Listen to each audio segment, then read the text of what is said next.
লেবু কিছুক্ষণ পর পর বুক পকেটটা বাঁ হাতের আঙুল দিয়ে ফাঁক করে কি যেন দেখে নিচ্ছে, তারপর আবার লেখায় মন দিচ্ছে। দেখি তোমার জামার পকেটে কি আছে। ও কিছু না স্যার, কিছুই না, কিরকম দেখি। বলে তিনি বুক পকেটে হাত ঢুকিয়ে দিয়ে বের করলেন সিগারেটের একটা প্যাকেট। ছেলের এ বিদ্যেও হয়েছে দেখছি, সাধে কি আর হোপলেস বলি। বলেই তিনি সিগারেটের প্যাকেটটা যেমনি খুলেছেন অমনি একটা অদ্ভুত কাণ্ড ঘটে গেল। হঠাৎ তিনি তিরিং করে লাফিয়ে উঠলেন।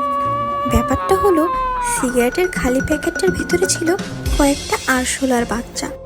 স্কুল ছুটির পরেই পুকুরে ছিপ ফেলে মৎস্য শিকারের আয়োজন করেছে লেবু আগে থেকে।